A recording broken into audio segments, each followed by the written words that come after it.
Naam, asalamu alaykum mpenzi mtazamaji, natumai uko mzima buheri wa afya. Asante sana kwa kujiunga nasi hapa katika chumba chetu cha habari. Kumbuka matangazo haya yanakujia moja kwa moja kutoka hapa katika jiji la Nairobi. Mimi ni mtangazaji wako Paul Kirobi, na ambaye atakuwa katika meza ya ishara anafahamika kama Ann Wairimo.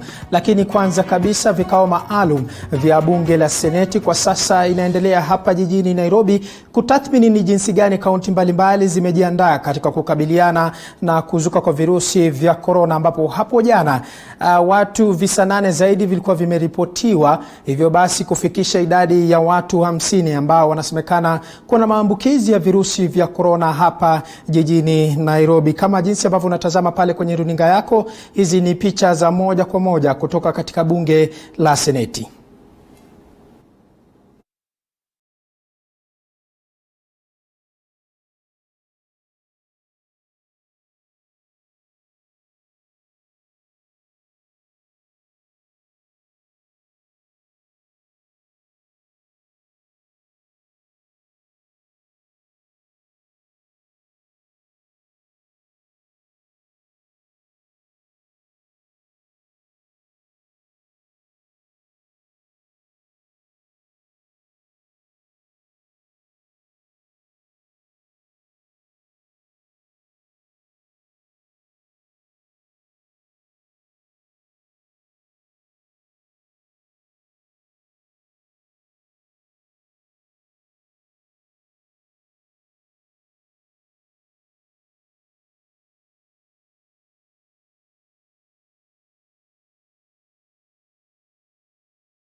Waziri wa Afya Mutahi Kagwe atakuwa anazungumza na wanahabari kuhusiana na kuzuka kwa hili swala la corona hapa nchini Kenya, ama virusi vya corona, ambayo kwa sasa idadi ya watu imefikia 50. Taarifa vile vile zilikuwa zinasema kwamba kwa sasa kwa vile ni Wakenya wengi, kati ya 50 ama idadi ya 50 ya wale watu ambao wamepatikana kuwa na virusi vya corona, ni kumaanisha kwamba Wakenya kwa sasa wanasambaza virusi hivi wenyewe kwa wenyewe. Taarifa nyingine tukiachana na hayo, aliyekuwa askofu mkuu wa jimbo kuu Katoliki Raphael Ndigi Mwanainzeki ameaga dunia baada ya kuugua kwa muda mrefu. Ripoti zimedhihirisha kwamba askofu huyu wa umri wa miaka 88 aliugua alipokuwa anaishi katika nyumba ya maaskofu na kupelekwa hospitali ya Mata, ambapo alitangazwa kufariki punde tu alipowasili. Ujumbe kutoka kwa Kardinali John Njue alitangaza matangazo ya kuaga kwa askofu Ndigi Mwanainzeki na kuelezea kuombewa kwa nafasi yake. Rais Uhuru Kenyatta ametuma risala za rambirambi kwa familia yake, akimtaja kama mtu wa Mungu mwenye upendo na ambaye utumishi wake utakumbukwa na Wakenya. Vile vile kinara wa chama cha ODM Raila Odinga vile vile alimtaja askofu wa zamani kuwa mmoja wa taa iliyong'aa zaidi katika taifa la Kenya.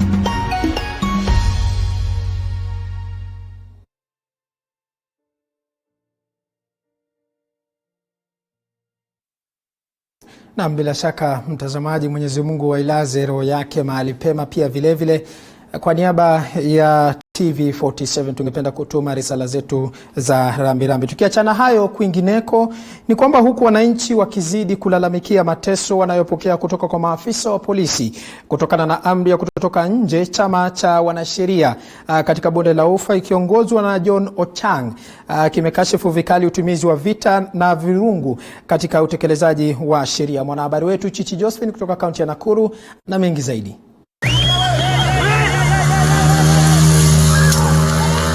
Chama cha wanasheria nchini eneo la bonde la Ufa kimekashifu vikali utumizi wa nguvu kwa maafisa wa polisi katika utekelezaji wa sheria iliyotolewa na Rais Kenyatta ya kutokuwa nje wakati wa saa 1 jioni. Akizungumza na wanahabari, rais wa chama cha wanasheria katika bonde la Ufa Bwana John Ochang alisema kuwa yafaa maafisa kutumia sheria zisizo na vurugu, kwani kuna maelekezo mbadala ya kufuata. As a law society, we are very disturbed that the police could use such kind of force to enforce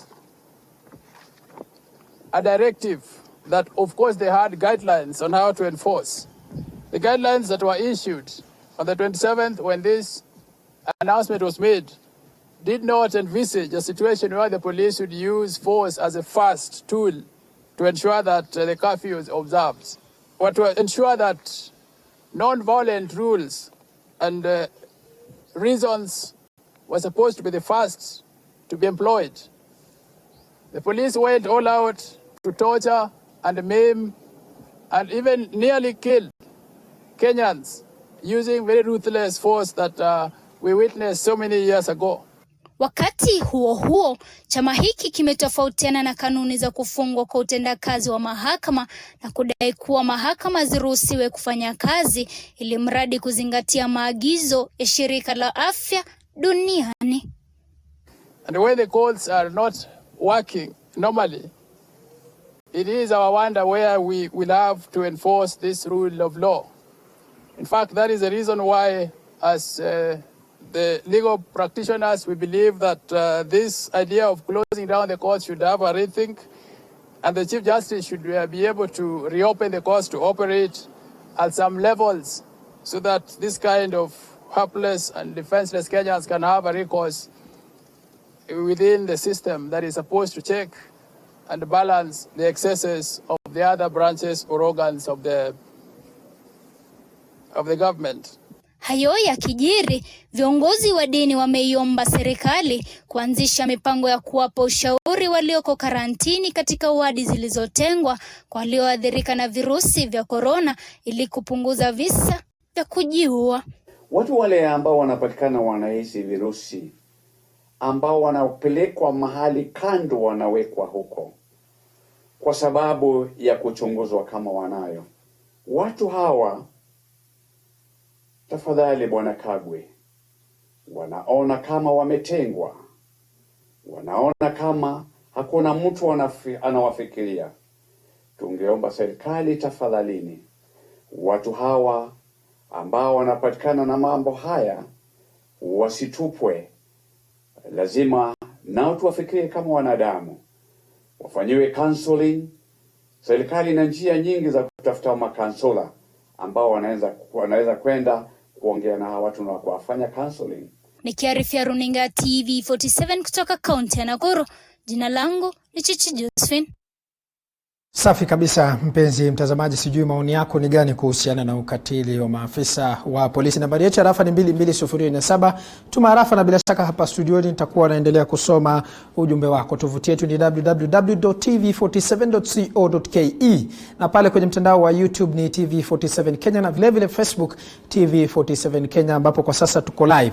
Kwingineko ni kwamba familia zaidi ya 50 zimekosa makao kufuatia ziwa Victoria kuvunja kingo zake na kusababisha mafuriko. Kwa sasa wenyeji katika kijiji cha Mugabo katika kata ndogo ya Muhuru watalazimika kutafuta makao mbadala baada ya nyumba zao kuzama ndani ya maji ya ziwa Victoria. Wenyeji hawa wana wakati mgumu kwa kuwa inawabidi kuungana na jamaa na marafiki huku wakitahadharisha maisha yao kufuatia kuchipuka kwa virusi vya ugonjwa wa korona ambayo bado inaleta tumbo joto kote nchini. Aidha, wenyeji wameiomba serikali kuu na serikali ya kaunti ya Migori kuingilia kati na kutafuta suluhu.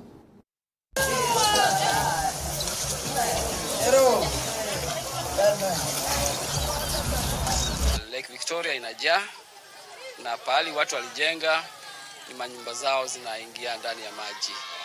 Kwa saa hizi tumepata hesabu kubwa sana ambao manyumba zao zimebomoka na zimesha liwa na maji kabisa. Na hii inakuja wakati ambao ni mbaya sana, wakati ambao ugonjwa wa corona iko ndani. Sasa hao watu ukiwaona haujui eti usiku wataenda wapi na usiku watalala wapi. Na kafe pia imewekwa, amri ya kutotoka nje kutokea saa 1 imewekwa. Tumeumia kabisa.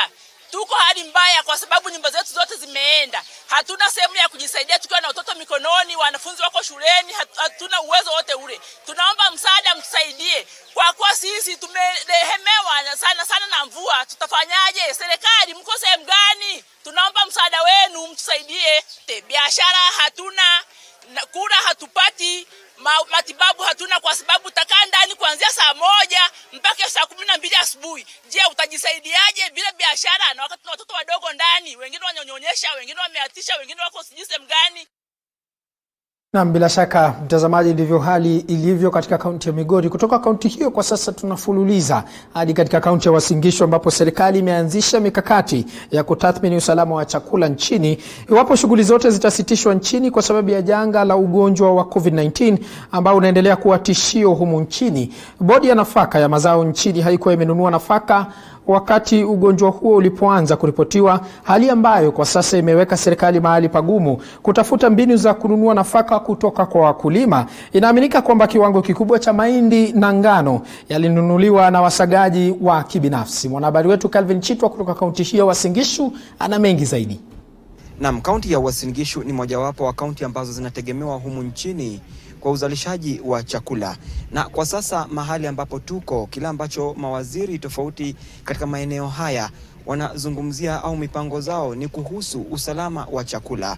Na hapa tuko na waziri wa kaunti hii ya Uasin Gishu Samuel Yego ambaye atatuelezea kwa sasa usalama wa chakula humu nchini tunaweza sema uko wapi. Karibu bwana waziri. Asante bwana Chitwa. Tumetoka kukamilisha ile process ya kupewa hand sanitizers na ningependa kutoa shukrani kwa serikali kuu kwa kutupatia sanitizers. Hii sanitizers zitafika mpaka kwa wakulima wetu, mpaka kwa dips, mpaka kwa wale wana prepare mashamba yao kupanda. Hii ni wakati msimu wa upanzi na tumeona hali ya hewa imetupea nafasi kidogo ya karibu wiki 2 na najua wakulima wako kwa ile harakati ya kutayarisha mashamba yao kwa upanzi. Ile tungependa kuomba kwa dharura ni wale wakulima bado waiko na mazao kwa sababu ile wala waja offload kwa soko ile ya mwaka jana. Na kufikia wa sasa tunataka kila mtu yule bado na mahindi, maragwe, ngano, wimbi, mtama na hata viazi watupatie ni kilo ngapi wanaye ili tuweze kupeana hiyo information kwa national government ili iweze kununuliwa, ili tuweze kulisha Wakenya wakati wa huu ugonjwa wa coronavirus. Huenda tukasema tumelimit movement, na tukilimit movement ya watu inabidi tuwalishe pia. So national government imechukua hiyo jukumu kuhakikisha ile chakula iko kwa mikononi mwa wakulima na wafanyabiashara. Tujue ni idadi gani, ni kilo ngapi, ili serikali iweze kununua na pia iweze kupeana kama relief. Pia ningependa kama wakulima, kwa ule ukarimu wa wakulima, kama uko na mazao ile unaweza kupeana, kwa sababu kuna zile state tutasema tumelimit movement. Kama uko na chakula unaweza tupea kama donation iingie kwa ofisi ya governor, alafu itapeanwa kwa vulnerable communities. Kuna wale wajiwezi, kuna wale wanategemea vibarua, na kwa sasa hiyo kazi imekuwa limited. So tukue na hiyo chakula tuweze kuwasaidia pia. Na je, iwapo serikali itaamua kusitisha shughuli zote humu nchini kwa sababu ya hili janga la COVID-19, kama taifa tuko na chakula cha kutosha katika magala zetu za bodi ya nafaka na mazao humu nchini? Vile unavyojua ule msimu uliopita, national government inakuwa na ile kifuko naitaga strategic food reserve, na mpaka wa sasa magala ya NCPB haijawahi funguliwa ndio ipate kuchukua hiyo mazao. Lakini hii ni fursa kwa wakulima kwa wakati huu. Serikali imejitolea, inataka kujua tuko na idadi mahindi takriban magunia mangapi kwa magala ya wakulima, ili ya magala yafunguliwe kwa muda mfupi ichukue hiyo mazao. So kwa madhumuni ya hiyo ya kuhakikisha tuko na food reserve, hii ni nafasi tumepewa kama wakulima, tutoe ni idadi gani, ili kama kutakuwa na upungufu kwa ile itapatikana kutoka kwa wakulima, serikali ipate fursa ya kutoa hiyo chakula kutoka nchi za nje, ndio tupate kuhakikisha chakula nchi yetu wanapata chakula. Na je, kuhusu uhamasisho kwa wakulima kwa sasa ili waweze kukubali kutoa chakula chao ama mazao yao ili waweze kuuzia bodi hii, je, kuna uhamasisho ambao mmeweza kufanya kufikia sasa? Najua bottom line ya kila kitu hapa ni bei. So nadhani pia hiyo strategic food reserve kama ichukue hiyo mazao ya ukulima inunue kwa ile bei iko kwa soko wakati huu. Yes. So wale watakuwa nayo tafadhali kufikia saa 8 leo tukue tumepata information kuwa muko na kiasi gani kwa magala zenyu kama wakulima. Yes. Naam, huyo amekuwa waziri wa kilimo katika kaunti ya Uasin Gishu Samuel Yego akizungumza kuhusu tu matayarisho au swala lile ambalo wengi wanajua kwamba serikali labda haikuwa tayari kuhusu janga hili kuweza kutokea, na sasa kila ambacho wanatathmini ni chakula ambacho kiko na ni vipi serikali itaweza kutenga chakula hiki ili iwapo shughuli zote zitasitishwa watu waweze kufikishiwa manyumbani. Kutoka kaunti ya Uasin Gishu, mimi ni Calvin Chitwa. Naam, asante sana mwanahabari wetu Calvin Chitwa kutoka kaunti ya Uasin Gishu kwa kufuatilia taarifa hiyo kwa undani zaidi. Mtazamaji, sijui maoni yako ni gani kuhusiana na matayarisho ya serikali kuhusiana na hili swala la uhaba wa chakula nchini. Nambari yetu ya rafa ni 22047 na tovuti yetu ni www.tv47.co.ke.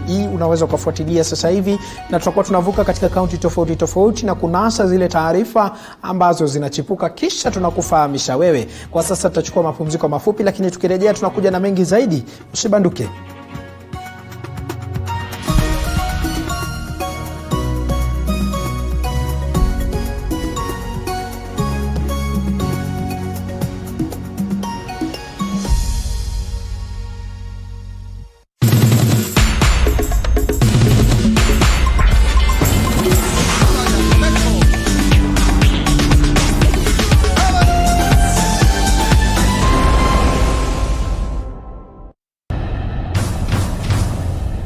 Uandishi wa habari uliokwenda darasani na kufuzu vyema umetua rasmi.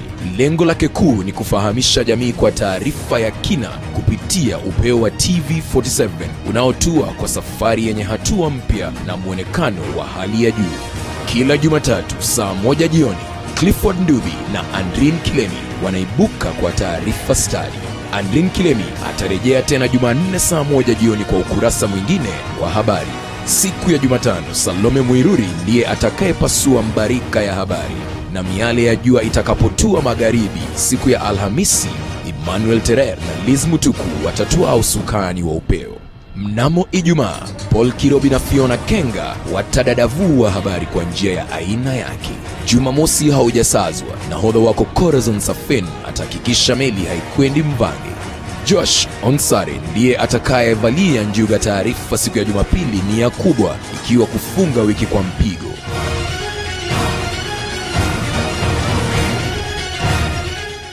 TV47, nyumbani mwa taarifa nadra zisizopakuliwa kwingine.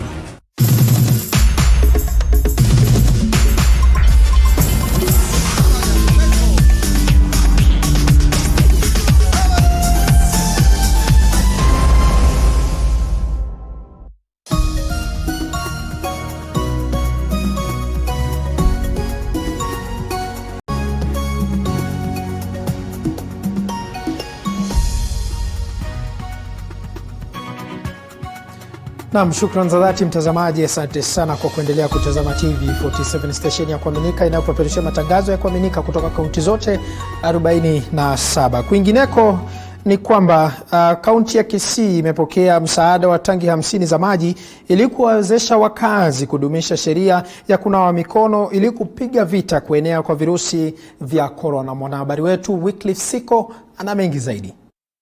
Kaunti ya Kisii imepigwa jeki na kampuni ya Lake Victoria South ambayo imetoa msaada wa tangi 50 za maji. Tangi ambazo zitasambazwa kote kwenye kaunti hii ili kuhakikisha kuwa kuna maji ya kutosha kwa wakazi kunawa mikono ili kukabili virusi vya corona. On behalf of His Excellency our Governor James Omariba Ongwae, since the breakdown of the pandemic, a lot of effort is being done by the government in ensuring that its citizens are protected and safeguarded from the attacks. We really appreciate the kind of guidance we've received from His Excellency, the Governor, on the efforts we are making as a government to ensure that our people are protected. Akizungumza Naam, kunradhi mpenzi mtazamaji kwa taarifa hiyo, tutakufahamisha hapo mida za baadaye, lakini kwa sasa nafahamishwa na mwelekezi wangu kwamba tutavuka moja kwa moja hadi katika jumba la afya ambapo Waziri wa Afya Mutahi Kagwe anazungumza na waandishi wa habari kuhusiana na hili visa vya corona humu nchini. Hebu tusikize.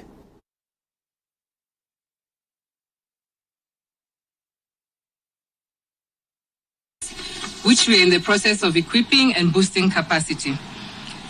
As I informed you yesterday, we are also exploring the usage of our boarding schools countrywide in the event the situation worsens.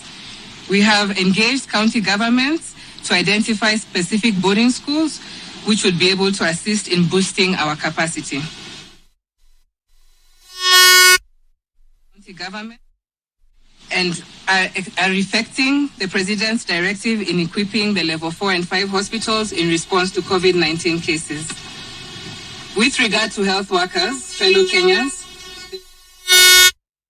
to take this opportunity to thank our health workers for a job well done. These health workers have worked under tough conditions to be able to keep us all healthy. They also have families who they are looking after, and we do not take their cause for granted.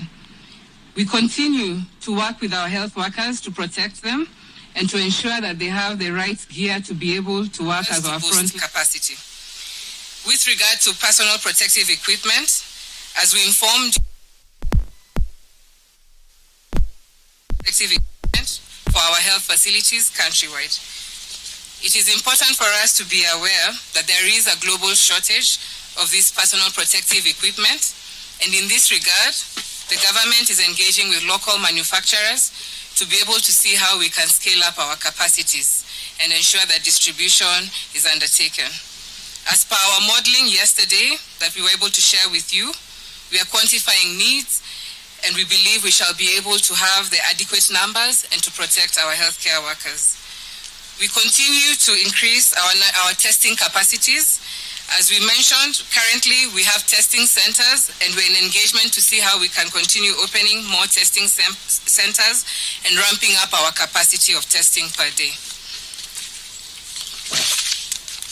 We would like to appeal to you, fellow Kenyans, to continue working hand in hand with us to overcome this disease, and we would like you to continue following the directives set aside by the Cabinet Secretary, Ministry of Health, and the NERC. We continue to appeal to you to continue maintaining social distancing, because this is one of the key measures that is effective against this coronavirus disease. We appeal that you continue to utilize the call line facility 719 and report on any cases with regard to the disease. We are also continuously engaging with our county governments who remain committed in this and are putting in place proactive measures that will continue to ready us in the fight against this disease. We continue asking Kenyans to continue observing the various directives issued with regards to hand washing, maintaining sanitation, and in transport. We reaffirm the government's commitment in engaging and mitigating against this coronavirus disease. We thank you.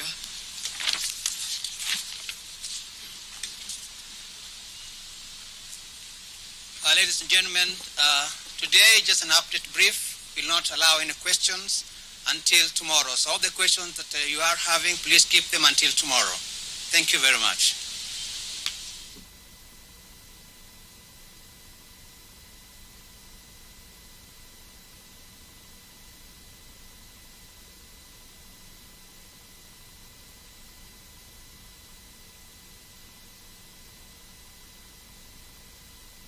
Safi kabisa mpenzi mtazamaji, bila shaka umepata taarifa pale kuhusiana na kuzuka kwa virusi vya corona, ambapo kwa sasa visa 9 zaidi vimeripotiwa humu nchini.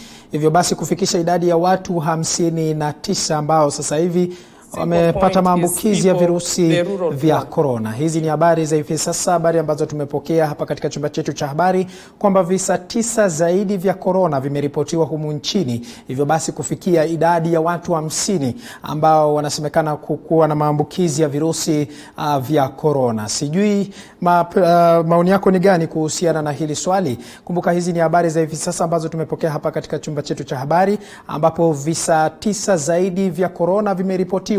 Hivyo basi kufikia idadi ya 59. Asante sana, endelea kutazama TV47, tutakufahamisha taarifa hiyo mengi zaidi itakavyotimia mwendo wa saa 1 jioni. Kwingineko katika kaunti ya Murang'a ni kwamba gavana wa kaunti ya Murang'a Mwangi wa Iria ametangaza kutupilia mbali siku maalum za soko zote kuu katika kaunti ya Murang'a. Akiongea na waandishi wa habari asubuhi hii katika hoteli moja eneo la Gatanga, wa Iria amesema badala yake kila siku itakuwa siku ya soko isipokuwa siku maalum ambazo hapo awali zilikuwa zimetengwa. Kulingana na Wairia, kuondoa siku maalum za soko itasaidia kupunguza mrundikano wa watu katika soko. Tumepuliza karibu kila center, tumepulizia kila town, kila soko katika kaunti ya Murang'a tumepuliza na dawa. Hii shida ya uchukuzi, na mimi sitakimia kusema hiyo mambo.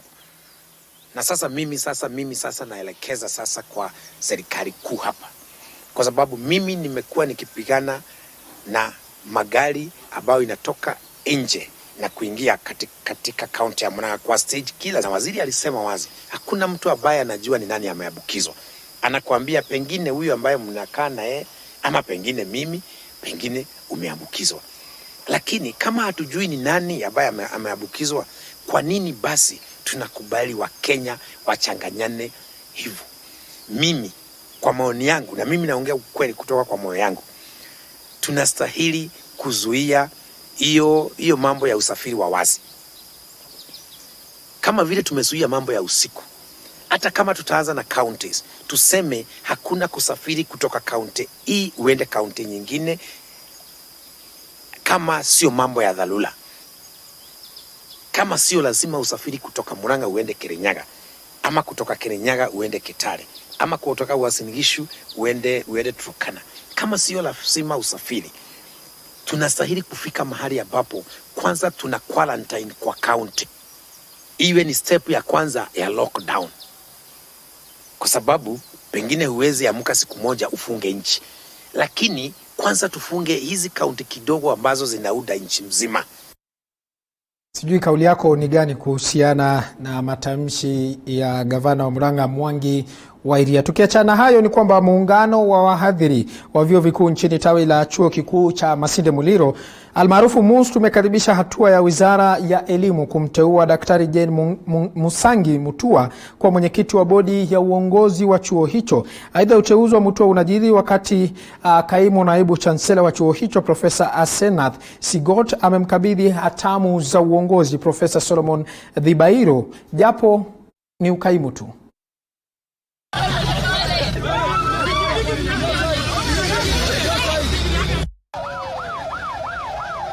Kama mmoja wa viongozi wa UASU MUS chapter, tumekaribisha uamuzi huo, na kulingana na taarifa ya katibu wetu Profesa Sami Kubasu, tunatarajia kufanya kazi naye vyema.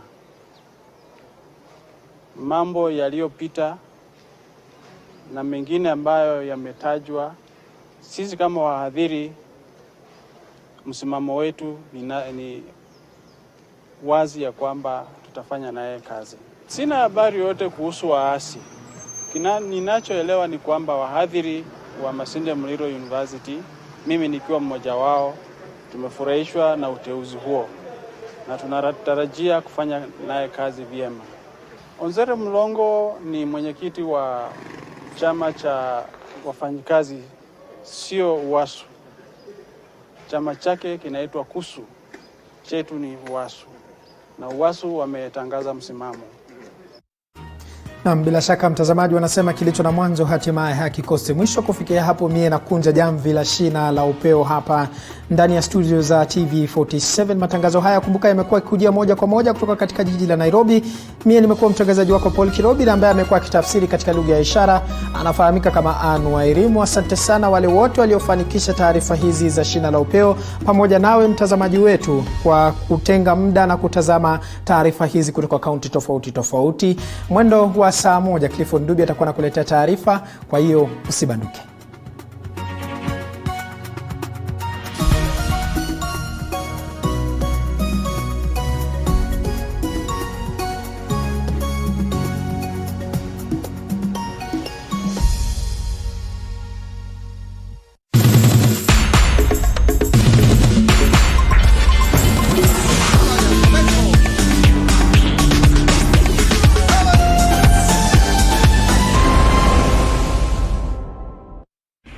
Yo guys, mazes DJ Euphoric hapa hivi, the president DJ. History na corona ni real mbaya sana. Be safe, follow the government directives man.